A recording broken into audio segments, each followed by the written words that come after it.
What does Pakistan, Romania, Ukraine, the Biden family, and America's State Department have to do with one another? A lot, actually. And does it matter to you and to me? Yes, it does. Here's the backstory. An outsider candidate on the verge of winning, an election stolen, cries of Russia interference, a crackdown on populism in the name of democracy. Sound familiar? This plotline emerged over the weekend in Romania's presidential election. However, when the populist, media-labeled far-right and Russia-neutral candidate won the first-round vote, the results got annulled. They could not let him win.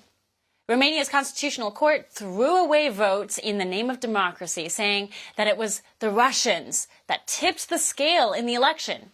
So they handed the win over to Calin Georgescu while promoting Georgescu on social media. Mike Benz joins us now. He's the executive director of the Foundation for Freedom Online. He's been on the story for some time now. Mike, welcome. Thanks so much for having me. Yeah, it's quite a story here. Always a pleasure to have you on. Tell us why Americans should care about this story. It's funny. It's a rerun of some of the things we talked about with Ryan Routh, the second Trump assassin attempt individual who just today filed for a motion to indefinitely delay his trial, which prosecutors have also asked the judge to indefinitely delay his trial until December 2025. So it'll be almost a year and a half after the shooting. Ryan Routh, if folks recall, was recruiting terrorist fighters from Pakistan and was being interviewed actually by I believe it was Voice of America in Romania. While he was trying to run munitions and essentially almost human smuggling networks, but basically Afghan and Pakistani terrorist groups into Ukraine to help the U.S. military's war effort against Russia. And at that time, I talked quite a bit about the strange geopolitics of Romania and how pivotal it was to the NATO war effort against Russia, because Romania is the primary weapons transshipment point for all CIA and UK Ministry of Defense arms that are warehoused in Central Asia, in Pakistan. Pakistan was the major CIA launching point for operations in Afghanistan to arm the Mujahideen. Of course, the Mujahideen grew into Al-Qaeda and then ISIS, which serendipitously just this week as well toppled the government of the foreign policy establishment's longtime boogeyman, Bashar al-Assad. So the same funding and military munitions supply networks for ISIS come in large part, obviously, from Turkey, from the Turkish allies, but from Pakistan, from the U.S. side.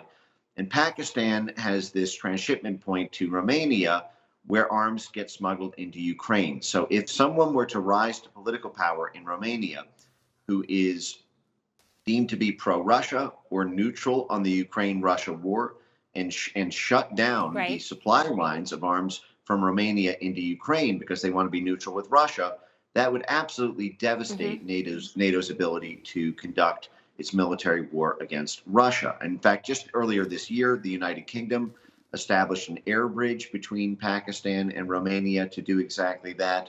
Of course, there's the sea route with on the U.S. side. But this is now, this is deemed to be mission critical to NATO. But what's so interesting about this is, I was just on the Joe Rogan show last week, and I talked about this program called CEPS, which is this Consortium for Elections and Political Process Strengthening, which is a joint program by the U.S. State Department, USAID, and the National Endowment for Democracy, where their strategy is to work with what they call electoral management bodies, election management bodies, EMBs, around the world. And they're targeting 140 countries for this. Now, it's primarily a censorship program where what they do is they use the courts in these jurisdictions that determine the outcome of elections, that make the sort of ruling edicts that Romania just made, that our Supreme Court made in the Bush v. Gore case, that in Brazil and in dozens of other countries, in order to establish a State Department back channel with the bodies that decide elections, and then to also get their power to essentially criminalize the ability to complain about an election result. This is what they did in Brazil. They back-channeled with the Brazilian court there, which ended up taking the scalp of two of Elon Musk's companies. But given how there has been so much energy to nullify election results on the basis of totally bogus predicates. I mean, they tried to do that, if folks recall, in 2016 with Donald Trump. Norm Eisen and his legal network actually led a whole push to get members of Congress not to certify the 2016 election because of Russian interference on social media. Now, they're unsuccessful in the United States, but what just happened in Romania? It was a social media. They cited TikTok data, that there were bot accounts, they said, on TikTok that supported this candidate. Well, if they were willing to go that far in the United States, little old Romania, a little bit of bribe money goes a long way. And a back channel where they're so dependent on U.S. humanitarian aid means they're over the barrel of the gun. And I highly suspect that it was a U.S. UK leaning on this Romanian court and everyone around it to make this decision. Well, everything you laid out, it's a blueprint, certainly, but it's not a brand new blueprint. I mean, our agencies have been doing this for many years, decades, arguably. The Hunter Biden connection, though, I find funny. You've highlighted this also, but everything you described about Romania, if you just swapped the word, the name Romania with Ukraine, it would all match up as well, which little wonder the Biden family were also deep in Romanian oligarch money, in Romanian dealings right around the same time they were dealing with Ukraine. That should surprise no one, but there is a connection here, isn't there? Well, yes. I mean, the fact is what was Hunter Biden doing in Ukraine? And this is a point I've come back to time and time again, and why the Burisma scandal, frankly, should not die until its bones have been completely excavated so that the American people can have a full and complete portrait of what the $300 billion worth of U.S. taxpayer money is actually doing there. Burisma was a bulwark against Russian energy. And that was why, I mean, think about this.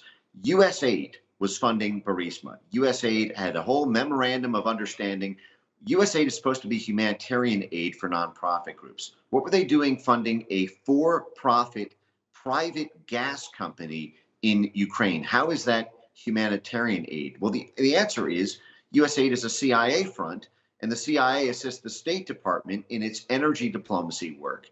And they were building up Burisma as a bulwark. Same reason that the Atlantic Council signed a partnership agreement with Burisma. The Atlantic Council, which is NATO's think tank with 7 CIA directors on its board, and annual funding from the Pentagon and the State Department.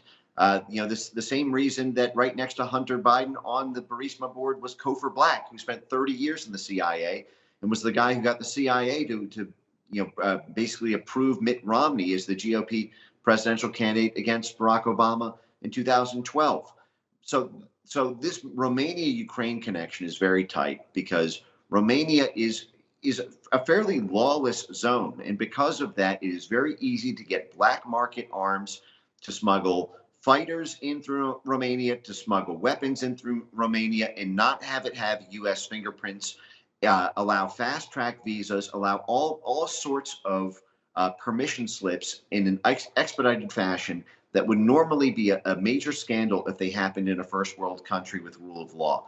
And so Romania's lawlessness is basically downstream of the Romanian oligarchs, who themselves have their bread buttered by doing what NATO asked it to do vis-a-vis Ukraine. And so, these things are all connected. But one of the things, again, the fact that they've annulled this election on the basis of social media, a social media influence campaign, to me is extremely nasty, and it's something that they've talked about fairly openly for years, contemplating doing, which is these different predicates for how you can get an election annulled. And the fact that it's happened in Romania suggests that this can spread to other NATO countries. I would not be surprised if something similar happens in Georgia, something similar happens in Moldova. Something similar could happen in Latvia, Lithuania. You could have a whole new predicate laid down as a permanent way to annul elections, especially in these highly dependent Central and Eastern European countries, which depend so heavily on U.S. bribe money in the form of U.S. aid and State Department grants. as these agencies are taken over by new Trump administration leaders, how do you expect any of this to get broken up unless they're completely compartmentalized from one another? The State Department, CIA, USAID, how do you disconnect them? Well, it's going to be a tough task, and it really depends on what kind of vision Trump lays out for his Ukraine-Russia strategy. He's kept his cards somewhat close to the chest in the sense that he's frequently talked about how he will bring about peace and he will do it quickly, but he hasn't really laid out all that many details. And I think he'll be under an enormous amount of pressure to, if should he negotiate a peace deal, that he does so on extremely favorable terms to U.S. interests. And now Trump is a guy who loves winning, and the fact is in this Romania sort of part of the chess game here, it does redound to U.S. war interests to overthrow this election result, dirty as it is. And Trump, for example, did not seem to want to take responsibility for the long-range missile authorization that Biden did. But you can see how it redounds to Trump's benefit in the sense that now that is a leverage, a point of negotiation offerings that can be made up that will renege on that long-range missile authorization if Russia gives up land. Well, you could see something similar here where Trump may not want to do such things, but should they happen on their own, or Trump has not used his Truth Social account to criticize the long-range missile authorization. You may note, and Mike Waltz, the national security advisor, has all but endorsed it. Effectively calling for it before it even happened, saying that it would be a way to take the handcuffs off of Ukraine. And so, I hope that it's not necessarily that we need to win fair fights. The part of being an empire and having U.S. hegemony over the world is that the deck is stacked in our favor in these ways. But there's certain things that you just can't do. For example, censorship of speech online, which is a human rights violation, and overturning democratically elected democratic elections on the basis of totally bogus predicates, like arguing that Russia ran a TikTok campaign, therefore the votes don't count.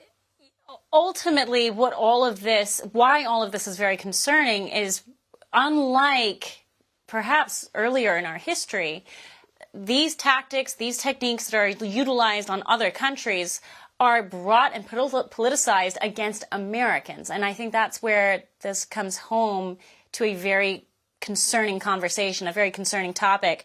We'll have to have you back on. I want to bring you back on to talk about China and the fact that Trump, part of his foreign policy is just admitting and outright calling out China as this invisible proxy, basically saying, look, you guys have to come to the table to resolve Ukraine because we know you're behind all of this. It's not even Russia, it's China. But we're out of time, Mike. As always, we'll have to bring you back on. Okay. All right. Go ahead. You have the final word. All right. Well, the other part of this is that it's not just that the operations come back home. It's that the lack of transparency.